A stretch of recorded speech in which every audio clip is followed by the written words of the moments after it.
Lucas 22, versículo 1. Estava, pois, perto a festa dos asmos, chamada Páscoa, e os principais dos sacerdotes e os escribas andavam procurando como matariam, porque temiam o povo.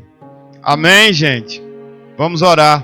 Soberano Deus, eterno e maravilhoso Pai, fala conosco através da Tua palavra, Senhor. Abre o nosso entendimento, amplia a nossa compreensão, nos dê graça, nos dê sabedoria. Pai, estamos aqui para aprender de Ti, por isso te pedimos em nome de Jesus, tenha misericórdia de nós e nos ensina, Senhor, o caminho que devemos seguir. Desperta aquele que está dormindo, sacode a nossa figueira, para que possamos sair daqui transformados pela Tua palavra. Em nome de Jesus, esta é a nossa oração e nós também já te agradecemos também em nome de Jesus. E o povo de Deus diz, alguém aqui pode aplaudir bem forte o nome do Senhor. Podeis assentar, mas continua ligado no trono da graça, continua ligado com Deus, porque eu creio que o Senhor há de falar conosco nesta noite pela sua graça e pela tua misericórdia. Amém, gente? Então aqui, 2 versículos apenas, e eu gostaria de poder trazer algo para compartilhar com a vida dos irmãos nesta noite de quinta-feira.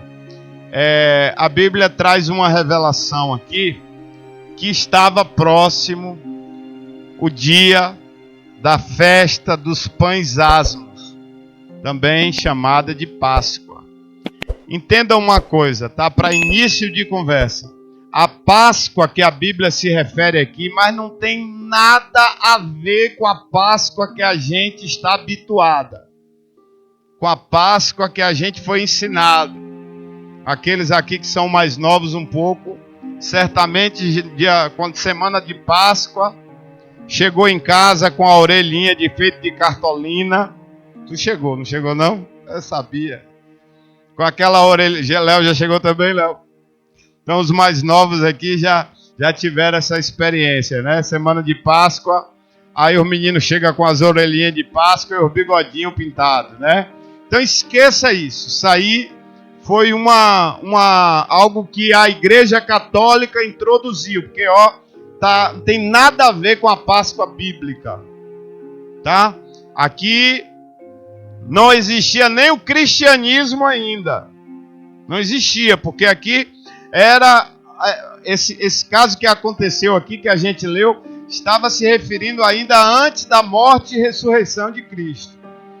Então não tem nada a ver com coelho, com chocolate, com ovo, não tem nada a ver com isso. Então era a principal festa e ainda é a principal data dos judeus, é o equivale para nós, nós que somos cristãos brasileiros, por exemplo, a data da Páscoa para os judeus equivale talvez aqui ao Natal, a festa de Natal. Não que a Páscoa do brasileiro não seja tão importante, mas o Natal não é mais um pouco mais comemorada do que a Páscoa. Não é em termos do calendário festivo brasileiro, o Natal está um pouco acima da Páscoa. Então, para os judeus, a data mais importante que os judeus comemoravam e ainda comemoram é a Páscoa. Eles chamam de Passar, que a Páscoa significa isso, a passagem. Foi a data que marcou a saída do povo do Egito. É o dia em que o povo saiu do Egito, ou seja, saiu da condição de escravo e passou à condição de um povo livre. Então, por isso que os judeus classificam esta data como sendo a mais importante do seu calendário festivo.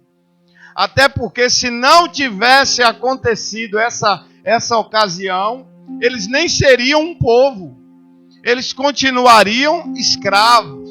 Então essa data, o Passar judaico, representa o início de um povo, representa a libertação. E outro significado também, é importante deixar isso registrado, é que passar ou seja, a Páscoa para os judeus, também tem o significado, a palavra passar significa também pulo. Isso porque na noite em que os judeus estavam reunidos comemorando a Páscoa, a festa dos pães asmos, também foi a noite em que o anjo da morte chegou no Egito. E o anjo da morte veio ali para matar todos os primogênitos que estavam ali. E na casa onde tinha o sangue do cordeiro, no ombrais da porta, o anjo da morte simplesmente pulava aquela casa. Então a palavra Páscoa vem daí. Tem nada a ver com o coelhinho da Páscoa que trouxe para mim.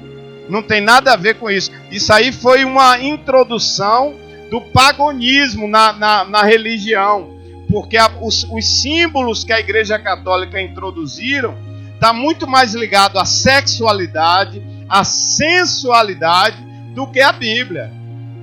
O coelho está ligado à questão da sensualidade. Eles dizem que é porque o coelho é fértil, é um animal fértil, mas não tem nada a ver, que tem muitos outros animais que são férteis também. Escolheram o coelho por causa da questão do paganismo, que tinha a ver com a sensualidade. Você vê que a revista Playboy, que muitos aqui nem sabem o que é, né? Que já acabou faz tempo, mas a revista Playboy, o símbolo da revista Playboy era um coelho também. Então está ligado à sensualidade, à sexualidade. Você vê que ninguém que a gente conhece, e nunca vai acontecer, alguém que vê um coelho e vai se sentir com o coração ali temoroso a Deus. Não vai. Jesus disse: as palavras que vos tenho ensinado, ela é espírito e vida. A palavra que está na Bíblia, ela tem o poder de convencer, porque ela é espiritual. Então, quando eu tiro, ou melhor, quando eu introduzo símbolos que não tem nenhum tipo de ligação com a Bíblia, não vai mudar a vida de ninguém. Ninguém vai olhar para um coelho e vai se lembrar de Jesus na cruz. Dá licença. Agora, a festa dos judeus, essa sim, ela tinha ligação com a festa da Páscoa cristã genuína, que lembra assim a ressurreição de Cristo. Então era a principal festa dos judeus, era a Páscoa. Então quem era o responsável em organizar a festividade, em organizar as mensagens, em organizar como seria a decoração? Eram os sacerdotes. A função dos sacerdotes era essa: chamar o povo, preparar para a festividade, começar a falar ali talvez um mês antes, começasse a divulgar: olha gente, não esqueçam da Páscoa desse ano, a gente vai trazer uma mensagem para o coração de vocês. Aí ele tivesse ali preocupado com a parte da ornamentação do templo, a parte de quem era que ia trazer a mensagem, quem era que iria louvar naquele dia. Mas ao invés deles estarem preocupados em fazer isso, eles estavam preocupados em como eles matariam Jesus. Você entendeu essa parte? Então, algo que parece estar aqui escrito na Bíblia sem nenhuma intenção de trazer algo revelador, existe uma revelação profunda por trás disso. Todas as vezes que eu leio a Bíblia, eu não leio a Bíblia para aprender coisas do passado, eu leio a Bíblia para aprender coisas do presente.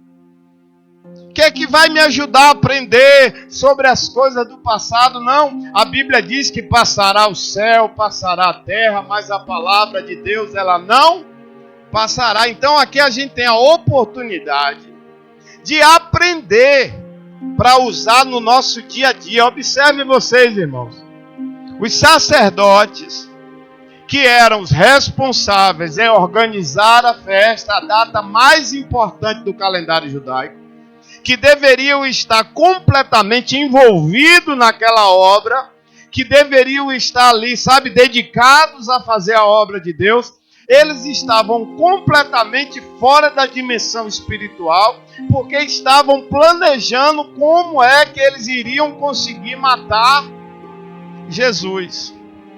Vamos ler o texto de novo? Estava, pois, perto a festa dos asmos. Para quem não sabe o que é a festa dos asmos, era também chamada dos pães asmos, pães sem fermento. E por que tinha essa festa do pão? Justamente porque foi o dia do êxodo do povo, o dia da retirada do povo, que o povo saiu às pressas do Egito e não deu tempo nem do pão fermentar. Por isso que eles comemoravam também com o pão e com o cordeiro. Então estava próximo à festa dos pães asmos, chamada Páscoa. Verso 2. E os principais dos sacerdotes e os escribas andavam procurando como matariam, porque temiam o povo. E aí a Bíblia, que traz esta enorme revelação para as nossas vidas, também já traz uma resposta.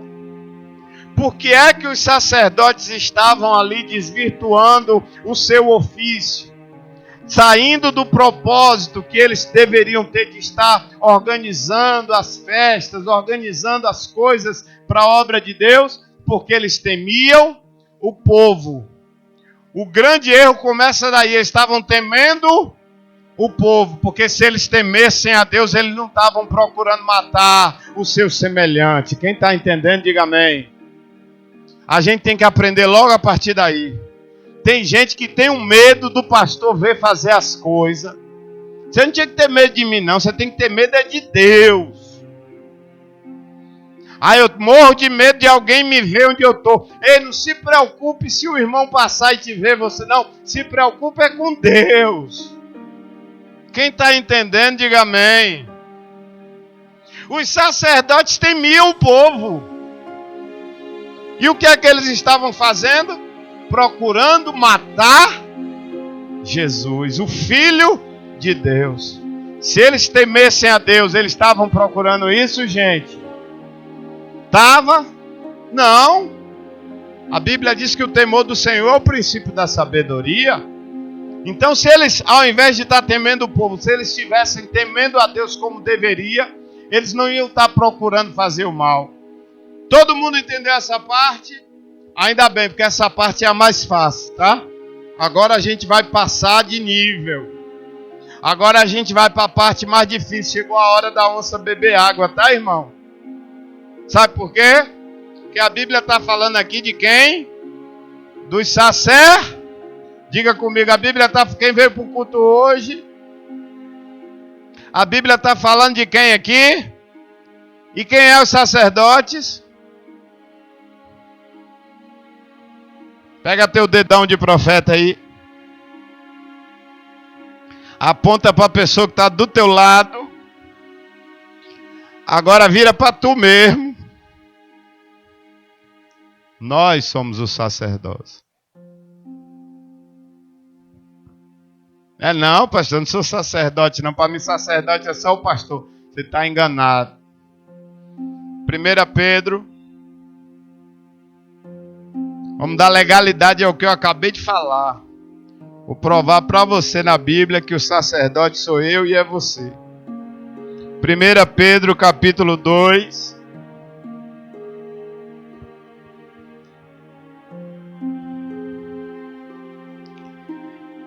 Verso 9. 1 Pedro 2, versículo 9. Mas vós sois a geração eleita, o sacerdócio real, a nação santa, o povo adquirido, para que anuncieis as virtudes daquele que vos chamou das trevas para a sua maravilhosa luz. Todo aquele que foi chamado das trevas constitui-se, pois, sacerdócio real. Todo aquele que antes vivia no Egito, e Deus teve misericórdia e trouxe esta pessoa para a sua maravilhosa luz. Ele constituiu esta pessoa sacerdote. Portanto, não é o cargo de pastor, de bispo, de apóstolo, de missionário, diácono. Não é isso que vai fazer de você um sacerdote. O que vai fazer de você um sacerdote é ter tido um encontro genuíno com Cristo. É isso quem vai fazer de mim ou de você um sacerdote. E nós somos os sacerdotes. Por isso a gente deve, dobrar a nossa atenção em relação a esse texto, porque esse texto está falando diretamente para nós nos dias de hoje. Esse texto está dizendo aqui, que os sacerdotes, ao invés de temer a Deus, estavam temendo o povo. O texto está dizendo aqui que os sacerdotes, ao invés de estar procurando fazer a obra de Deus, anunciar as maravilhas que Deus operou, estavam muito mais interessados em tirar a vida de pessoas inocentes. E isso está diretamente ligado a mim e a você. Queira você ou não, pastor, não estou pensando em matar ninguém não. Meu irmão, matar uma pessoa não é só com tiro e com facada não, filho.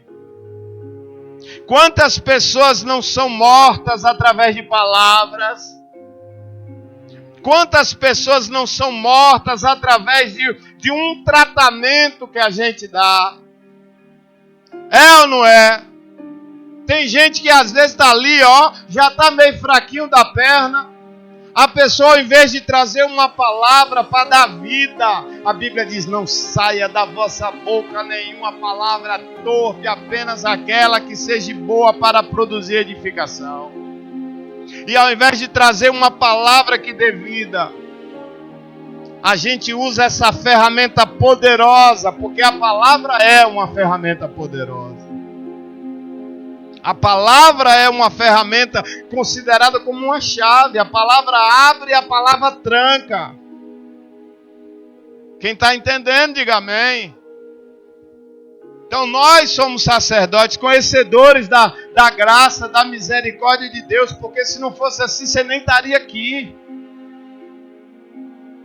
Se não fosse isso, a gente não estaria aqui, sabe por quê, irmão? Porque aquele que não é chamado não tem paciência para ouvir a palavra de Deus.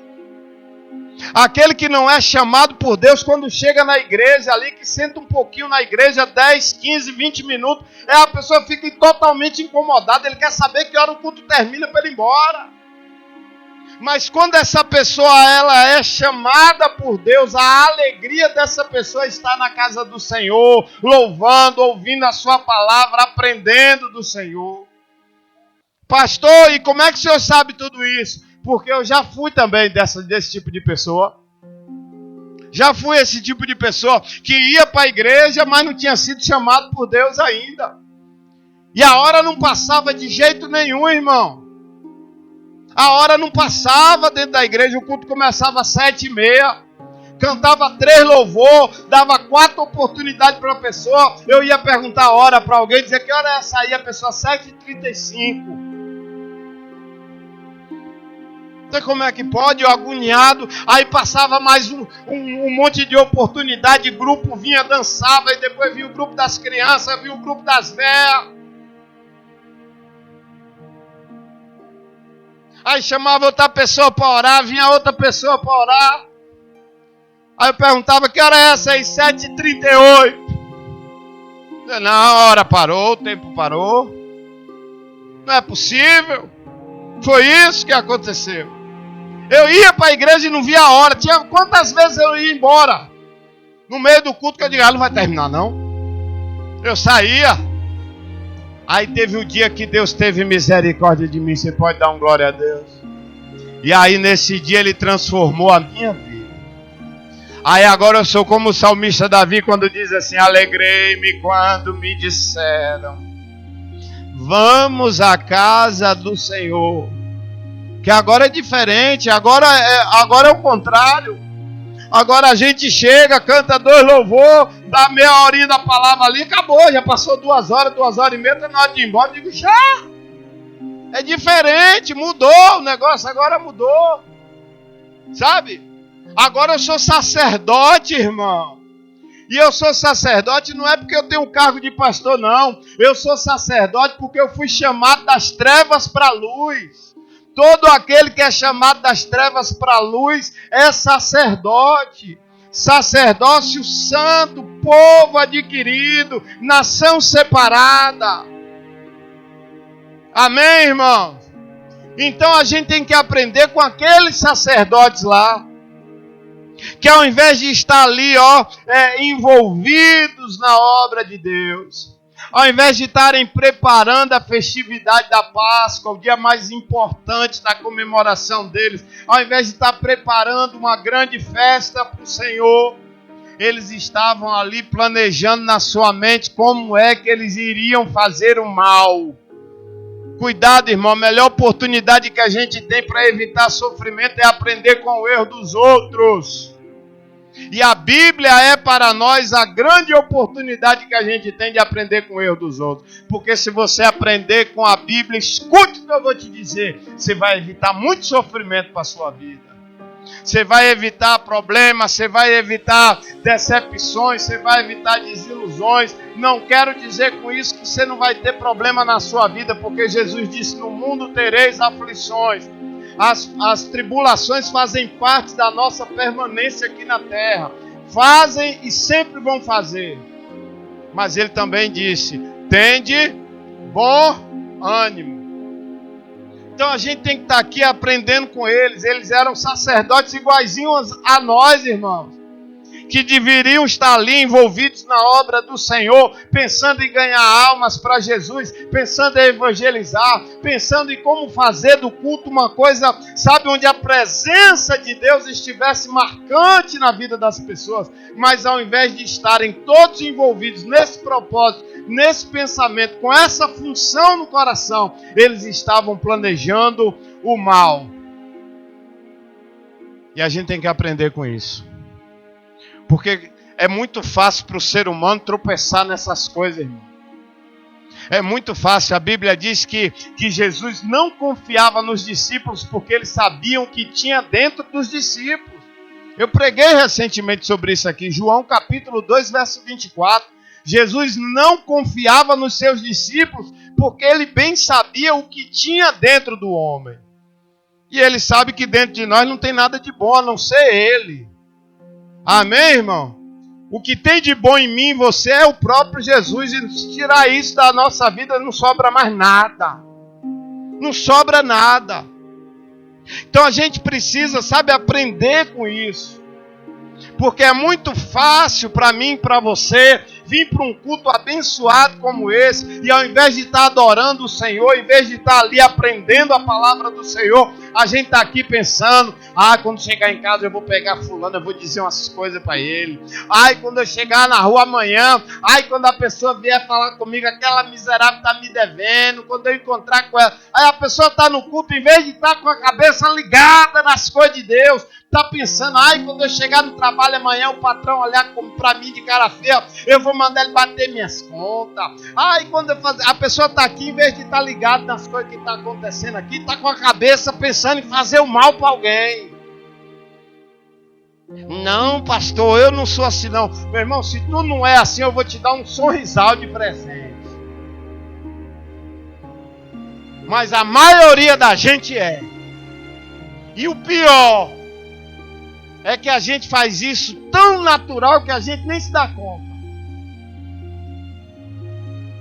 A gente faz isso de maneira tão natural que parece que é a coisa mais certa que a gente deveria fazer. Para você ver como a gente é. Quem está entendendo alguma coisa, diga amém. Aqui é o lugar onde você vai ouvir umas verdades, irmão. Se tu veio para cá para ouvir palavra doce, meu irmão, você errou. Que aqui não tem palavra doce não, porque a diabetes espiritual aqui pega. Aqui tem palavra dura, porque é a palavra dura quem bota a gente no centro da vontade de Deus. Não, você é bom, irmão, você é bom, irmão. Irmão, você é uma pessoa maravilhosa, não é não? É não. Nosso coração é de pedra. A gente tem que estar o tempo todo clamando pela misericórdia de Deus.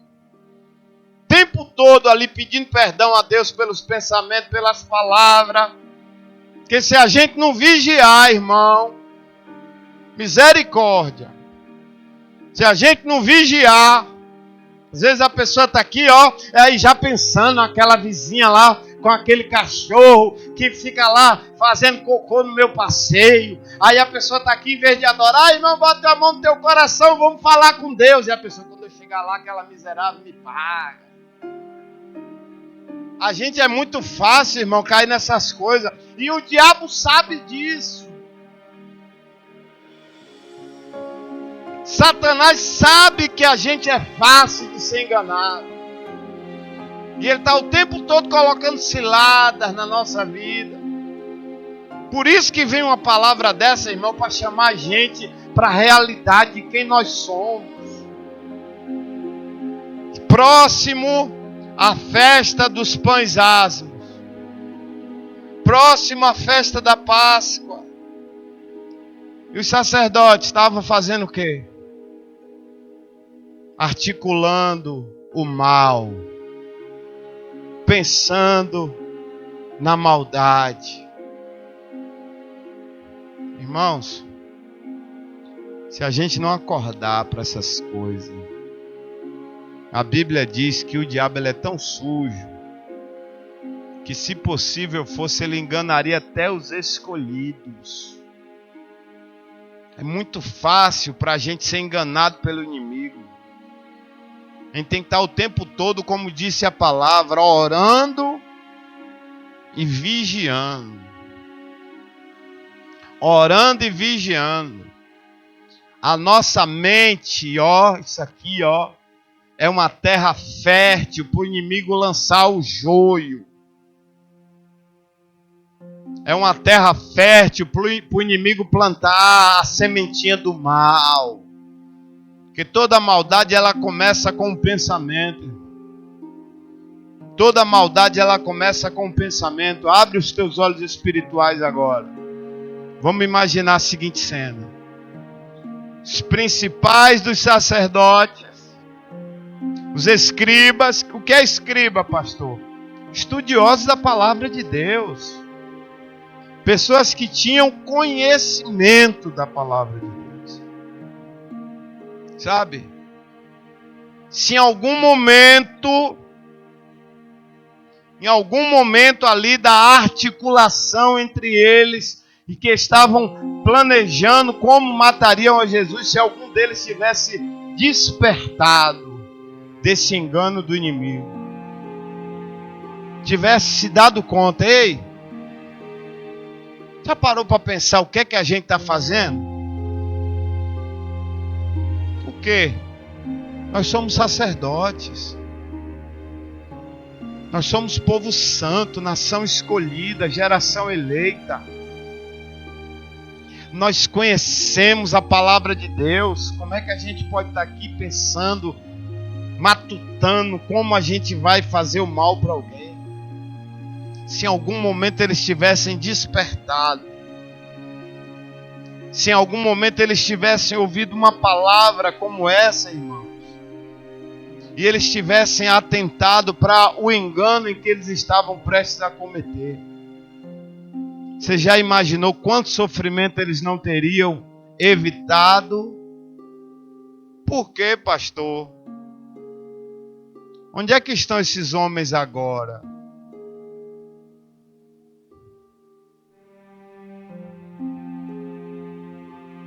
Nós estamos aqui aprendendo a palavra de Deus. Diante de nós existe a possibilidade da gente melhorar de vida, da gente se tornar pessoas melhores. O Senhor está nos dando essa oportunidade. Mas e a estes homens? Já imaginou? No dia do juízo final, tamanho da acusação que está sobre eles, mataram o Filho de Deus. Quem queria estar no lugar de um desses homens aí? Levanta a mão.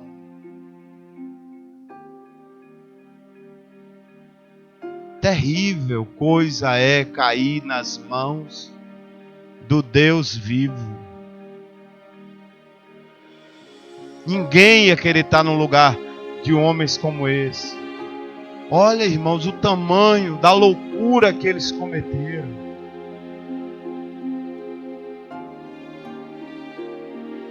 Ei, sacerdote, vigia, tá?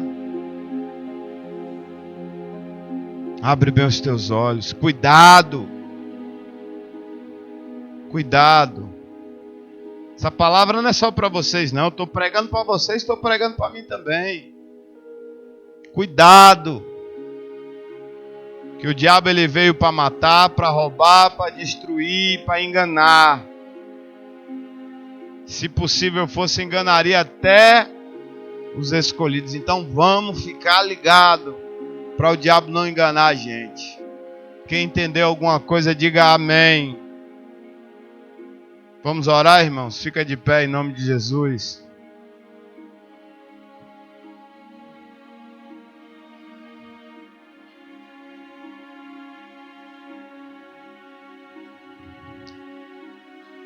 Interessante. Olha como Deus faz.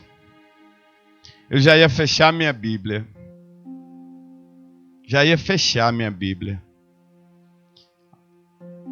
Aí eu vim ler novamente o versículo 1. Estava, pois, perto a festa dos asmos, chamada Páscoa. Eu disse para você que a Páscoa dos judeus é uma, a Páscoa dos cristãos ela tem um significado diferente. A Páscoa para nós ela marca a ressurreição de Cristo. O que é a ressurreição? É a volta de Jesus de entre os mortos. E estava perto a Páscoa. Jesus está voltando. Sacerdote, ao invés de tu estar pensando em fazer o mal, prepara-te porque Jesus está voltando. Ao invés de estar pensando em ferir alguém, em ofender alguém, em levar, destruição para algum lugar, faz diferente. Faz a obra. Porque tu é sacerdote, tu foi chamado para a obra. Amém, irmãos? Que coisa, viu? Que revelação. Coloca a tua mão no teu coração.